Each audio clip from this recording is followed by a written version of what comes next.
یہ توحید انسان کو تواضع سکھاتی ہے، تکبر سے بچاتی ہے. ایک گناہ کی ایک قسم. دوسری گناہ کی قسم شیطنت، حسد، جلن، کینہ، کپٹ، برائی کا حکم دینا. جب آدمی حسد کرتا ہے، ارے اس کو دولت ملی، اس کو خوبصورتی ملی، اس کو عزت ملی، مجھے نہیں ملی. اس کو عزت، خوبصورتی، دولت جو مل رہی ہے کون دے رہا ہے؟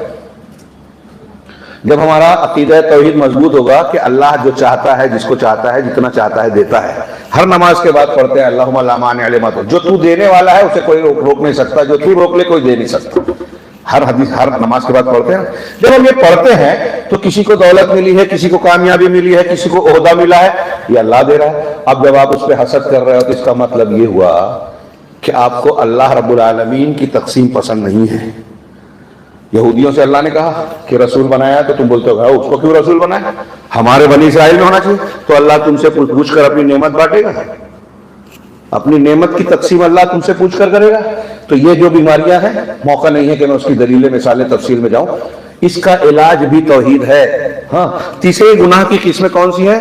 وہ جنوب، جس کو سبعیہ، درندگی والے گناہ کہا جاتا ہے، جس میں غضب ہے، عدوان، سرکشی ہے، ظلم ہے، تعدی ہے، لوگوں کی جان مال پر تعدی ہے. جیسے کہ آج کل ہوتا ہے، فساد کیا، حملہ کر دیا، بلڈوزر چلا دیا، ہاں، بے قصور لوگوں کو جیل میں ڈال دیا. ہو رہا ہے. خاص طور سے پاور والا، طاقت والا یہ کرتا ہے. اور ہم اپنے سے نیچے والوں پہ کرتے ہیں. ہم اللہ ہمارے اوپر مقرر کر دیا ہے ایسے حکمرانوں کو جو ہمارے بچوں کو جیل میں ڈال رہے ہیں. ہم اپنے گھر میں عورتوں پر ظلم کر رہے ہیں، بچوں پر ظلم کر رہے ہیں، مزدوروں اور خادموں پر ظلم کر رہے ہیں. مسجدوں میں جو ہے امام مؤذن پر ظلم کر رہے ہیں. کوئی برا نہ مانے، کوئی برا نہ مانے. میں نے مالیگاؤں میں وہ ایک کلپ آئی تھی، اس کو سنا دیا تھا. تو اہل حدیثوں کے ساتھ دیوبندیوں میں بھی بہت پسند کی گئی، خاص طور سے امام اور مؤذنین میں. ہاں، کہ امام صاحب نے آگے، ٹرسٹی صاحب نے، چیف ٹرسٹی نے کہا امام صاحب سے کہ امام صاحب میرے بیٹے کی فلاں فلاں کامیابی ہو گئی، دعا کیجئے کہ اچھی عزت اور والی جو ان کو نوکری مل جائے. تو امام صاحب نے بآواز بلند دعا کی کہ اللہ ان کو خوب ترقی دے، اونچا مقام دے، اور میرے برابر ان کی تنخواہ بھی دے دے. تو امام صاحب تو ٹرسٹی صاحب تڑپ گئے. یہ کیا بات ہوئی؟ کیوں، کیا ہوا کہ آپ کے برابر تنخواہ کیسے؟ کیوں، کیا ہوا؟ انہوں نے تو بہت بھائی آپ مجھے تنخواہ دیتے ہو اور لگتا ہے کہ میں بہت اونچا مقام ہے، آپ میرے پیچھے نماز پڑھتے ہو، تو جب آپ کو لگتا ہے کہ میرا گھر کا گزارا اس میں ہو جاتا ہے تو آپ کے بیٹے کا بھی ہو جائے گا، سارے مسائل حل ہو جائیں گے، ہے نا؟ تو جب آپ ابھی ہنسنے کی بات نہیں، سوچئے یہ چھوٹی چھوٹی چیزیں نا ہمارے گناہ اعمال ہے. دیکھیے علامہ ابن قیم نے، وہ سورہ انعام کی ایک آیت ہے، ہاں، کہ وَكَذَلِكَ نُوَلِّي بَعْضَ الظَّالِمِينَ بَعْضًا بِمَا كَانُوا يَكْسِبُونَ، اس کی تفسیر میں کہا کہ اعمالکم امالکم، تمہارے اعمال ہی تمہارے حکمراں ہیں. ہم جیسا عمل کر رہے ہیں، اپنے سے نیچوں کے ساتھ جیسا عمل کریں گے، قرآن کی آیت کہہ رہی ہے اللہ ہمارے اوپر ویسے ہی حاکم مسلط کرے گا. اور جتنا ہم کمزوروں کا حق ماریں گے اس سے زیادہ حق وہ ماریں گے. اور ہمارے گھروں پر بلڈوزر چل رہے ہیں، قانون ہمارے خلاف بن رہے ہیں، ہماری پراپرٹیز پر نظر ہے وقف کے قانون کے، نئے قانون کے تحت میں ہماری شریعت اور دین میں دخل دیا جا رہا ہے. اس کا تعلق توحید سے کیسے ہے؟ جب آپ کے اندر توحید ہوگی تو آپ اللہ کے فیصلوں پر راضی ہوں گے. اللہ تبارک و تعالیٰ نے جو کچھ دیا ہے اس پر قناعت ہوگی، قناعت ہوگا تو صبر ہوگا. حسد نہیں ہوگا کہ اس کو دولت ملی ہے، اس کو ملی ہے، اللہ نے دیا تو ہوئی ہے. اس کو فلاں فلاں چیزیں نعمتیں ملی ہے تو اللہ کے دینے سے ملی ہے. ہاں، اسی طریقے سے آخری پر آ جاؤں، کام کم ہے، لوگوں کا مال کھانا، لوگ آج دھوکہ دے کے ایک دوسرے کا حق مارتے ہیں. توحید ہوگی تو یہ نہیں ہوگا. ہاں، میرے ابا کی دوسری شادی ہو جائے تو مجھے لگتا ہے کہ دوسری شادی کر لیں گے، اور بھائی بہن آ جائیں گے تو میرا حصہ کم ہو جائے گا. محلدار یہ سوچ کے دوسری شادی نہیں کر رہے ہیں، غریب کہتا ہے طاقت نہیں ہے. یہ میں ایک مثال دے رہا ہوں، دوسرے معاملے بھی. تو یہاں جو تصور ہے کہ میرے اور بھائی آ جائیں گے تو میرا حصہ کم ہو جائے گا، آپ ایسا سمجھتے ہیں کہ اللہ رب العالمین نے آپ کا حصہ 1 کروڑ لکھا تھا تو بھائی آ جانے کی وجہ سے وہ 50 لاکھ ہو جائے گا. کیسا عقیدہ ہے آپ کا؟ اگر آپ کا 1 کروڑ ہے حصہ تو 1 کروڑ ہی ملے گا. 100 بھائی اور آ جائیں تب بھی 1 کروڑ ہی ملے گا. اور اگر 5000 لکھا ہے تو کوئی بھائی بھی نہ رہے 5000 ملے گا، بلکہ ہو سکتا ہے حصے میں قرضہ ملے کہ ابا کا قرضہ ادا کرو. تو یہ عقیدہ توحید آدمی کو سکھاتا ہے. ٹینشن نہیں، گھر میں افراد بڑھ رہے ہیں، خوش ہونا کہ میرے گھر بچے پیدا ہو رہے ہیں، میں زیادہ شادی کر رہا ہوں تو جتنی شادی کر رہا ہوں، جتنے بچے پیدا، مائیں بہنیں سن رہی ہیں کیا؟ ہاں، وہ بھی سمجھ لے ڈر کے نہیں پوچھ رہا ہوں، شریعت ہے، ان کو یہ بات دھیان رکھنا چاہیے. میں ماں بہنوں سے کہوں گا کہ اللہ نے اگر کوئی چیز کی اجازت دی ہے تو وہ حکیم ہے. اس کو ناپسند کرنا، اللہ اور رسول نے جو چیز پیش کی اگر اس کو آپ ناپسند کریں گے تو یہ کفر ہے. کفر نواقض ایمان میں علماء نے ذکر کیا ہے. اور میں بولتا ہوں کہ اگر عقل والی خاتون ہوگی تو بولے گی اپنے شوہر سے 2 کر 3 کر. 2-3 کرنے سے اس کا ہیڈیک اور ذمہ داری کم ہوتی ہے، حصہ کم نہیں ہوگا، جو ملنا ہے وہی ملے گا، اللہ نے جو لکھا ہے. ہاں ہیڈیک کم ہوئے گا، شوہر کا ہیڈیک اور خرچہ بڑھ جائے گا. جتنا اس کو دینا اتنا اس کو دینا ہے، اس کے گھر کا جو حق ادا کرنا ہے اس کا بھی کرنا ہے. یہ ٹینشن مردوں کا ہے، عورتیں سمجھتی ہیں ہمارا ہے.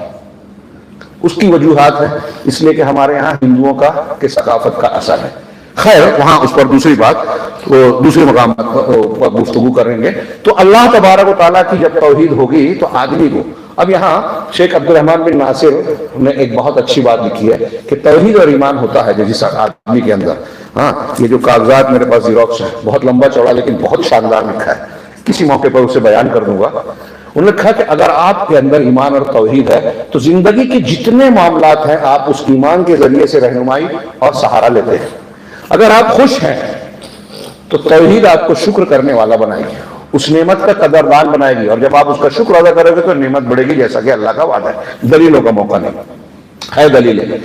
اگر آپ کو تکلیف مصیبت پریشانی ہے تو آپ کہو گے انا للہ و انا الیہ راجعون. کوئی مر گیا، کوئی دکھ ہو گیا، کاروبار میں نقصان ہو گیا، ہاتھ کٹ گیا، بیٹے فیل ہو گئے، فلاں فلاں نقصان ہو گیا، گھر کی چھت ٹپک رہی ہے اور خطرہ ہے، کوئی بھی تکلیف مصیبت آپ کو آ رہی ہے، ہاں مسلمانوں پر آ رہی ہے، انا للہ و انا الیہ راجعون. آپ کے ایمان کو مضبوط.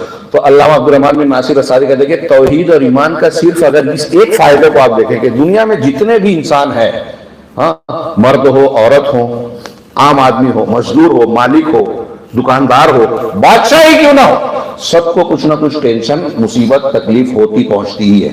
صدمات اس زندگی کی ایک ایسی حقیقت ہے جس سے کوئی بھی نہیں محفوظ رہ سکتا.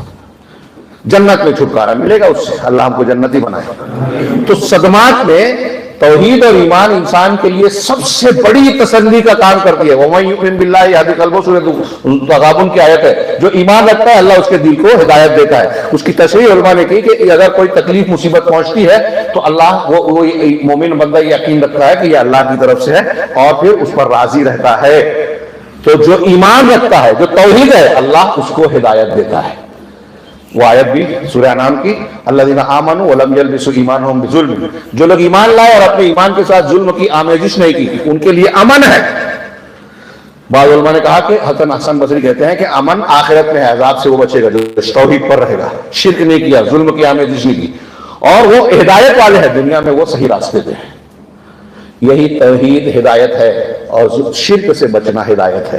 جس نے اپنی توحید کو شرک سے آلودہ کر لیا اس نے ساری برائیوں کو اپنے گلے لگا لیا، گلے پڑا لیا، دنیا کی بھی اور آخرت کی. آخری چوتھی قسم ہے کہ وہ گناہ جس میں بہیمیت، حیوانیت ہوتی ہے، ہاں تو اس میں شرح یعنی حرص، لالچ اور پیٹ اور پیٹ کے نیچے کی بدن اور فرج کی شہوتیں، ہاں کھانے پینے کی چیزیں، یا جو زنا بدکاری ہوتی ہے، لواطت ہے، ناجائز تعلقات ہیں، زنا ہے، مرد اور عورت کا ناجائز تعلق ہے، ہاں اسی طریقے سے چوری ہے اور یتیموں کا مال کھانا، بخیلی ہے. یہ ساری چیزیں اس میں آ جاتی ہیں کہ اس میں بہیمیت والے جانور، حیوان کا، دنیا میں جو جانور ہیں ان کے زندگی کا مقصد کیا ہے؟ کھانا پینا، اور نر اور مادہ ایک دوسرے سے ملتے ہیں، کچھ بچوں کے ساتھ رہتے ہیں. بعض جانور ایسے بھی ہیں جو اپنے بچوں کو کھا، جیسے سانپ ہے وہ ایکسیپشن ہے، اکا دکا ملے گا. بعض بچے ایسے ہیں جو اپنی ماں کو مار کے پیدا ہوتے ہیں، جیسے بولتے ہیں کیکڑا اور بچھو کو. خیر تو یہ چیزیں، یہ جو بہیمیت ہے، یہ بہیمیت والا گناہ کس وجہ سے آتا ہے؟ خواہشات نفس، شہوانی خواہشات، ناجائز طریقے سے بدن اور فرج کو پیٹ کی بھوک مٹانے کے لیے اور اپنی جنسی خواہشات اور لذت حاصل کرنے کے لیے، جس کے چکر میں دنیا کے بہت سے ازم بنے. دنیا میں جتنے مذہب بنے ہیں جدید دور کے، ان کا تعلق یا تو پیٹ سے ہے یا شرمگاہ سے، یا ان دونوں سے. اسی کو لوگوں نے اٹریکشن کے طور پر نوجوانوں کو پیش کیا. ارے کیا ضرورت ہے یہ مذہبی پابندی، اس کی پابندی، اس کی پابندی، ہاں آزاد ہونا چاہیے. اس سے فرائڈ کا نظریہ، اور ایسے بہت سے نظریات بنے. ہمارے یہاں رجنیش آشرم تھا، رجنیش اسی کو بنیاد بناتا تھا جنسیات کو. چنانچہ اس بنیاد پر فلسفوں کو لوگوں کو اٹریکٹ کیا گیا, توحید سے دور کیا گیا, نئے نئے ازم بنائے گئے. لڑکا لڑکی کو کی پابندیوں کو ہٹا دو, رشتوں کی پابندیوں کو ہٹا دو, سگا بھائی سگی بہن, نعوذ باللہ آج یورپ میں ایسا چل رہا ہے, اس کو پیش کیا جاتا ہے کہ ماں بیٹا بھائی بہن ایک دوسرے سے جنسی تعلق قائم کر سکتے ہیں. تو توحید نہ ہو تو بھائی بہن کی حرمت کو کہیں پامال کیا جاتا ہے, اور کہیں ایسا بھی ہوتا ہے کہ جس سے نکاح جائے گا اس کو ناجائز کر دیا جاتا ہے. ہم لوگ ساؤتھ میں گئے, وہاں سگا ماما اپنی بھانجی سے شادی کرتا ہے. ہندوؤں میں یہ عام ہے, بعض دیہاتی علاقوں میں مسلمانوں میں یہ چیز عمل میں آئی. وہاں جلسے میں بیان کیا گیا, میں حیرت زدہ تھا, پوچھا تو کہا ہاں, میں کہا آپ لوگ سمجھاتے ہیں, کہا جاتے ہیں پتہ چلتا ہے سمجھاتے ہیں, لیکن عورتوں میں کئی عورتیں ماننے کو تیار ہی نہیں رہتی ہیں کہ میرے بھائی سے میری بیٹی کی شادی کرو. ایسا وہاں چلتا ہے. دیکھیے توحید نہ ہونے سے یہ احکامات نہیں سمجھتے, اور بتانے پر بھی قبول نہیں کرتے. تو یہ جتنے گناہ ہیں, میں نے یہ جو بیان کیا اس لیے بیان کیا کہ جتنے گناہ ہیں جس نے انسانی سماج کو پوری دنیا میں آج مسائل کی آماج گاہ بنا دیا ہے. ہر طرف فساد ہے, بگاڑ ہے, پریشانیاں ہیں, دکھ ہے, اقتصادیات میں سود بیاج اور نہ جانے کیا کیا. ہاں, انسانوں کا پیٹ بھرتا ہی نہیں. ہاں ہاں, دنیا کے 1 نمبر 2 نمبر 3 نمبر 4 نمبر امیر بن گئے, پھر بھی جو ہے یہ خرید رہے وہ خرید رہے, عوام کو مزید کلاش اور ننگا کرنے پر تلے ہوئے, مارکیٹ پر قبضہ کر رہے. تو کہیں ملکی, کہیں شیطنت, اور کہیں بطن و فرج کی شبہات اور شہوات کی خواہشات ہیں جس نے انسان کو جو ہے درندہ بنا دیا ہے, بےغروت بنا دیا ہے, ایک دوسرے پر ظلم کر رہے ہیں. ان مظالم کے خاتمے کے لیے بھی ضروری ہے کہ توحید کو جو ہے اپنایا جائے, توحید کو عام کیا جائے. جب انسان کو اللہ کی توحید اختیار کرے گا تو اللہ سے حیا آئے گی, گناہ کرنے سے ڈرے گا. حیا ایمان کا حصہ ہے. اللہ تبارک و تعالیٰ کا خوف اور ڈر آئے گا, ڈر اور خوف اس کو گناہ سے روکے گا, اور گناہ اگر کر لیا تو توبہ کرے گا. وہ جو ہے نا کہ کوئی بھی حالت, عبد الرحمن بن ناصر سعدی کے قول کو ادھورا میں نے ذکر کیا کہ کوئی بھی حالت ایمان اور توحید سے پناہ مانگے گا کہ گناہ کیا تو توبہ کرے, شرمندہ ہو, نیکی کیا تو شکر کرے, مصیبت آئی تو صبر کرے. کہیں موقع مل گیا گناہ کرنے کا تو اللہ سے حیا اور شرم کر کے اپنے آپ کو, اپنے دامن کو داغدار ہونے سے بچا لے. موقع ملا ہے لیکن میں گناہ نہیں کرتا, اس لیے کہ اللہ دیکھ رہا ہے. اس طریقے سے آپ دیکھیں تو آج دنیا میں جتنی بھی افراتفری, فساد, ہنگامہ مچا ہے, وہ آپ کو چاہے یہ محسوس نہ ہو جو میں کہہ رہا ہوں کہ اس کا تعلق اس سے کیسے ہے. کئی جگہ نہیں سمجھ آئے. حضرت فاطمہ کے ہاتھ میں چھالے پڑے, خادم مانگنے گئی کہ مجھ کو خادم غلام دے دو تاکہ گھر میں چکی وکی چلانے کے لیے رہے. میں اکثر پیش کرتا ہوں, بخاری کی حدیث ہے, لمبا واقعہ ہے, آپ سن جانتے ہیں. بارات میں اللہ کے رسول صلی اللہ علیہ وسلم گھر تشریف لائے تو انہوں نے کہا کہ میں تم کو ایک ایسا عمل نہ بتاؤں جو خادم سے زیادہ بہتر ہے. کہا ضرور. حضرت علی حضرت فاطمہ بستر پر تھے, ان کا لیٹے رہو. آپ نے ان کو بیان کیا کہ تم جب بستر پر سونے کے لیے آؤ تو 33 مرتبہ سبحان اللہ, 33 مرتبہ الحمدللہ, اور 34 مرتبہ اللہ اکبر کہو. اب تھوڑی دیر کے لیے پوچھئے, ہماری مائیں بہنیں آپ نے بتایا سن رہی ہیں, اگر وہ آپ سے بولے کہ ذرا گھر میں واشنگ مشین لا دو, فریج لا دو, فلاں چیز لا دو, ہاں مسالہ پیسنے والی مشین, اور آپ بولے کہ سبحان اللہ الحمدللہ اللہ اکبر پڑھ لے, تو وہ کیا جواب دے گی؟ ہاں, دوسرے دن کورٹ سے جو ہے نوٹس بھیج دے گی, کھولا چاہیے میرے کو, ہے نا, ایسا ہی ہوگا نا. لیکن اللہ کے نبی صلی اللہ علیہ وسلم اپنی بیٹی کو یہ سکھا رہے ہیں. وہاں انہوں نے یہ سوال نہیں کیا کہ میرے ہاتھ میں چکی پیسنے سے چھالے پڑ رہے ہیں, اس کے لیے میں خادم اور غلام چاہتی تھی, اور آپ مجھے سبحان اللہ الحمدللہ سونے کے وقت بتا رہے ہیں. دونوں کا کیا کنیکشن ہے؟ میرے سوال کا جواب ہے اور میرے عنوان سے جڑی ہوئی بات ہے کہ ہماری زندگی کے معاملات توحید سے جڑے ہوئے ہیں. مصیبتیں آسان ہوں گی, اللہ کو یاد کرو گے برکت ملے گی, اللہ کو یاد کرو گے روزی ملے گی, اللہ کو یاد کرو گے اگر تکلیف ہو بھی رہی ہے تو صبر کا مادہ آئے گا, اور اللہ کو یاد کرو گے تو تقوی آئے گا, صبر آئے گا.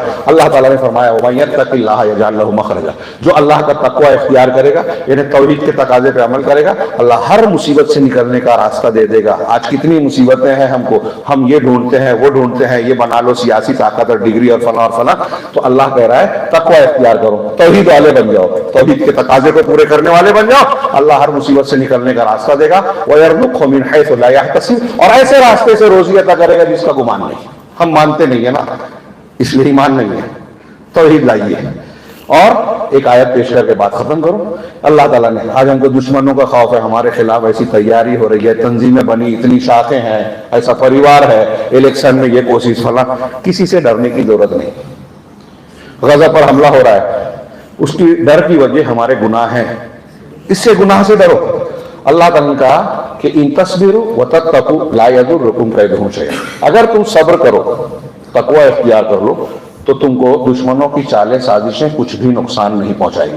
توحید ہوگی تو دشمن سے اللہ ہم کو بچائے گا. اللہ سے دعا ہے کہ وہ ہمیں توحید کے یہ جو چند فوائد میں نے بیان کیے, جو اس کی اہمیت اور اس کی افادیت کو بتاتی ہے کہ ہماری زندگی میں اس کا کیا اثر, کیا اہم مہتو ہے. اور میں نے شروع میں کہا کہ ہماری زندگی سے زیادہ اہم توحید ہے. توحید اور صحیح منہج ہی حقیقت میں ہدایت ہے. اس کے بغیر نہ دنیا میں انسان صحیح زندگی جی سکتا ہے, نہ آخرت میں کامیاب ہو سکتا ہے. رب العالمین سے دعا ہے کہ وہ ہمیں توحید کو سمجھنے اور اسے زندگی میں اختیار کرنے کی توفیق عطا فرمائے, اور اسے دنیا اور آخرت میں اس کے بنیاد پر جو وعدے, جو اچھے نتیجے رب العالمین نے بتائے ہیں, ان تمام کا ہمیں حقدار بنائے. اس کے مشکور اور ہر قسم کے عذاب سے ہمیں محفوظ رکھے. وآخر دعوانا ان الحمدللہ رب العالمین وصلی اللہ علیہ نبینا محمد. جزاک اللہ احسن الجزاء. اللہ تعالیٰ شیخ کے علم میں برکت عطا فرمائے, اللہ شیخ کو مزید علم میں گہرائی اور گہرائی عطا فرمائے. اللہ تعالیٰ ہم سب کو شیخ کی باتوں پر عمل کرنے کی توفیق عطا فرمائے.